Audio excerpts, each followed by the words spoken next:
Hey readers, I'm going to go ahead and read chapter 6 of The Diamond Mystery, and I'm going to add it to our document. The Missing Apple.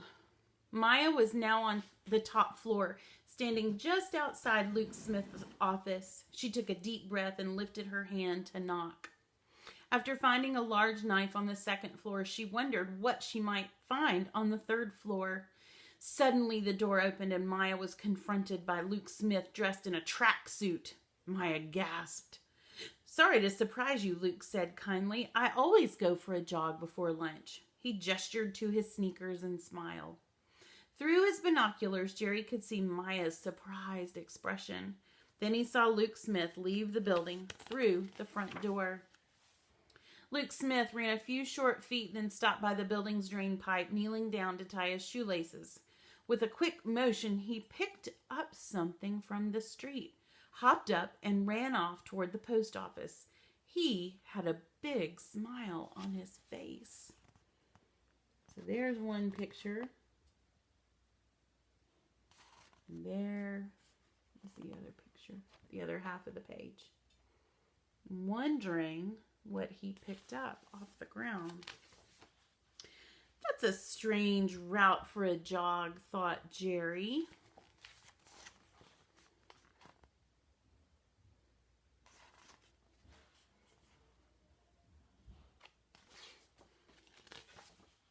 Meanwhile, Maya looked around Luke's office.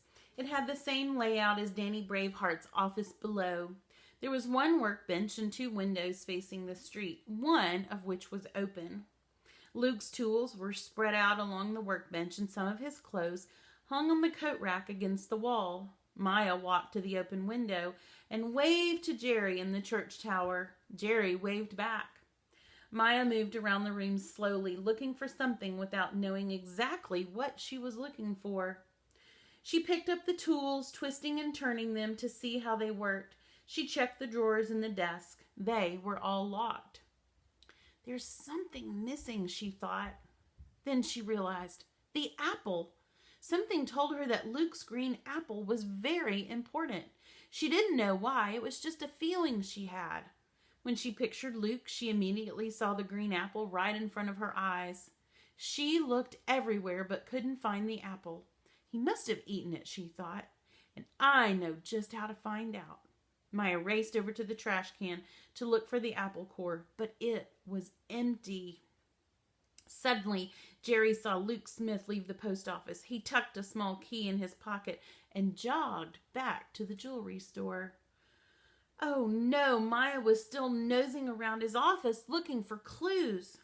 Jerry watched Luke open the jewelry store door and disappear into the building. This is where a good tip-off would come in handy, thought Jerry.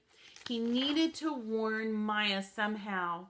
Jerry opened his detective bag and took out a small mirror. He held it out through the shutters of the church tower and turned it toward the sun.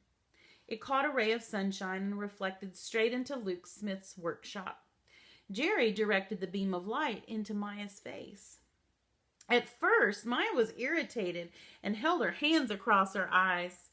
But then she understood that Jerry was trying to tell her something. She ran across the room to the cleaning supplies and pretended to work. Just in time. As soon as she picked up the bucket and squeegee, the door to the room opened. In walked a still smiling Luke Smith. "Hi there, junior worker," he said with a smile. "I've just finished the window," Maya said cheerfully and headed out the door. Whew, that was a little close for comfort.